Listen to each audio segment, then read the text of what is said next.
Peter had a question, and then we'll start going to everybody. And definitely, I need the mic people to really help me with people in the back rows, because I can see the first 5 rows really well.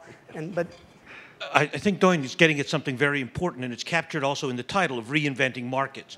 I think the panel's missing something very big, and that is that the long-term dynamic is that when you have regulation, what ultimately happens is that financial actors find ways to innovate around those regulations, to create new opportunities that aren't constrained by the old regulations. Right. 1987 stock market crash, it was program trading was the new thing that came along.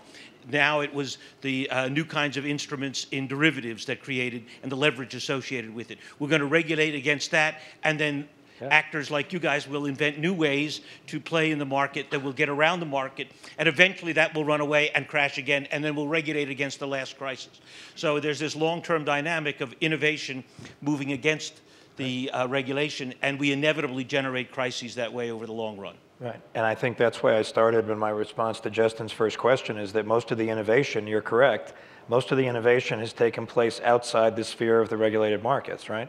So we can sit here and punish the banks all we want. It was mostly the unregulated part of the banking and mortgage sector that started, it was the non-banks that got us into trouble to begin with, and you're right, the water finds its level, right? But isn't innovation supposed to be a good thing? Weren't we all talking last night about how we need more innovation? Yeah, I mean, we should be, the whole American culture is built on encouraging innovation, but we just have to accept that, as you said, the markets are complex instruments. Like, part of that innovation is going to find its way to relatively unregulated parts of the world. That's life, and then we react to it, and then we do it, and the systems keep evolving. I mean, I don't know. I think it's sad what our financial markets have become. I think it's sad how quickly we've gone back, our banks have gone back to the way they've been operating. Yeah. The amount of money that our financial banks are making on spread and opacity. So basically, they control the information, so they're making the money in these transactions. It's your money they're taking from you. Your pension funds, your mutual fund, all the other investments you're making, that money is staying with them because they don't want to see trading being done in a transparent way and in the daylight. They want to kind of keep it to themselves. And I think that's a problem. And I think it calls for a more fundamental change, a different type of innovation, different type of disruption, kind of get things back. Like the financial markets, they were created to help companies raise capital. It was an investing market. Now, people can argue it's a casino.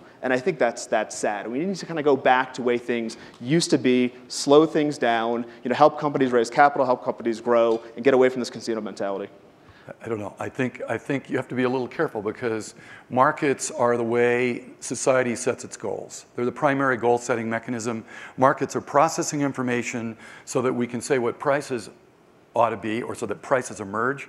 And if it's very tricky to try and start throwing monkey wrenches into that, slowing things down and so on, I just don't think that's the way to go. I think Peter's right that it's an evolutionary process. Evolutionary processes always have these arms races built in, and we have to move along.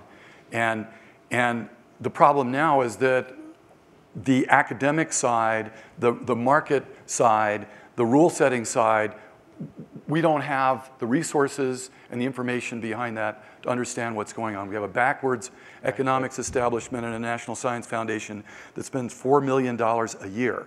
That's the budget of the economics section of the National Science Foundation, when glitches in the market can cost us trillions of dollars. Right. Stephen Levy has the microphone, so I think I'd want to... Yeah, well, some of the discussion here really goes to what I'm saying and builds on Peter's comment. And it's interesting, that I think Doyne's right in talking about how we've evolved into something. But, Barry's point that it's so unmoored from the original principles of this. I'm just wondering, and let me pitch it out here, considering what the market was supposed to be set up, and if you were going to start from scratch and solve that problem, how do you get capital for companies there? Would we have anything like what we have now? And if what we have now so different than what you would do if you wanted to start a system from scratch to do that, are basically we stuck in the cycle of disaster there? I hope not, but I mean, it's a tough end to the question. But I think what we're all hoping is we wouldn't design it like this if we had a blank sheet of paper. That's life. We've been at this since the Securities Act of 1933, right? So it continually evolves. But I think the point that we were making is that speed's an important innovation, but it's not the only innovation, right? So I think when the OTC derivative discussion came up, for example, you might think that it was an opportunity for someone in my position to stand up and say, we have the solution to your problems, put it all on an exchange, wouldn't that be great?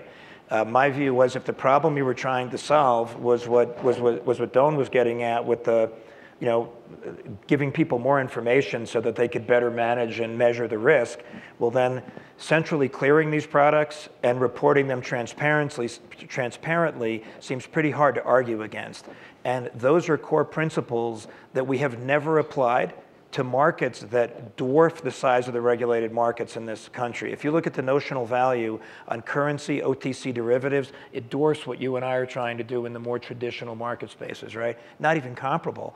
And yet, there's no requirement for transparent reporting. There's no requirement for clearing. All that just, continues to the opacity you talked about, right? Does the bill fix that at all? Or improve it at all? Does the legislation at least was supposed to push things toward you. Starts to for the OTC derivative space. The question is that will now be debated for the next 3 to 5 years.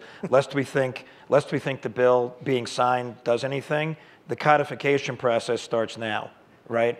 And what's a standard derivative? I mean, we probably have 200 different definitions of that in this room alone. So, news at 11, and I don't mean tonight at 11. I mean 3 years from now at 11. So I think I'm sorry, in terms of kind of we do have a clean piece of paper, and we did start from scratch 18 months ago, and we met with a lot of people here. We met with 100 people and said, look, if you were going to create a market today for private companies, for smaller cap companies, what would you do? And where we ended up was, this is the ad, I guess. No, sorry. This is your moment. So what we figured out was, one is for a company that could have gone public in the 80s and 90s, a company that's worth 150 million would have done a 10 to 20 million dollar IPO. The public markets don't work, and so you have to create for them a market environment that works for them. So what do they care about? They don't want trading 24/7. So those companies maybe want trading once a year, twice a year. They don't want to provide the same level of information. So they want to control how much information is disclosed to the investors. So that may just be historical financials. It may be some type of semi-annual update. They want to control who the buyers are. So they want to have their own, we call it a micro market, a market where they can determine, okay, these are the types of investors that I want to have as partners longer term. And then they also want to decide who's selling. So they don't want employees selling all their stock. They want employees watching the stock price every day. So what we've done is we've kind of taken the concept of the market and said, instead of taking a company and trying to fit it into a market structure, we're saying, okay, let's change the market structure and fit it around a company. And so we have 40 different companies now that are trading one way or another on SecondMarket. Some of the companies that have said, look, I don't want these people buying. Others have said, I don't want you doing X, Y, and Z. And so it's starting to kind of crystallize around types of models that work for companies, and it becomes a dial. Over time, as you grow bigger, you become more transparent, you have more liquidity, and then we hand them off to the big boys, and then they take them from there. And has the SEC been okay with that? I mean, yeah, well, we're regulated, and so the SEC certainly likes that. And at the end of the day, unfortunately, the buyers are limited to accredited investors, which are sophisticated investors, at least as defined by the SEC. So when you're dealing with non-retail investors, SEC tends to focus a lot less. And I think if you come to Techonomy, you get the certification right there. Yes. Yeah. You're now accredited. Now this guy, finally somebody whose name I don't know has the mic, and I think that's important. So you, sir. Jigger Shaw, Carbon War Room. I think before I joined Carbon War Room, I started a company called Sun Edison, which brings in project finance into the solar business. So I mean, going off of Barry's comment, when you read JP Morgan's history, et cetera, it's building the railroads, it's building infrastructure, it's bringing liquidity into infrastructure. This whole sort of meeting, we've had some questions coming out from the audience around the differences between infrastructure and tech companies, right? So I'm curious whether you guys have a recipe right now around, the fact that if you have a cost-effective technology, wind or solar or advanced energy efficiency that Emory Lovins is doing, or water markets or whatnot, how do you bring retail liquidity into that market? Because today, all of the liquidity is coming from Wells Fargo doing sale-leaseback structures, private equity firms investing directly into wind and solar projects. If my mother wanted to invest directly into solar projects, there are no retail projects, no retail products for that, right? The only thing she can do is buy an equity of a solar manufacturer, which is not, it's a different risk profile, right? It's not project finance. So, I mean, how do you Well, build so projects. let's talk about some exciting innovation. Companies like Lending Club and Prosper and Receivables Exchange and ProFounder, they're creating, these are nascent platforms, but they're disintermediating the banks, and they're allowing money to come into these very exciting kind of sectors. And it's starting slow, but some of the volumes, I mean, it's pretty impressive how quickly some of these guys are growing. And we think that's the wave of the future, because through technology and through the network effects, you can fund these projects from a worldwide base of investors. It's just giving them access and giving them the information they need to be able to make decisions.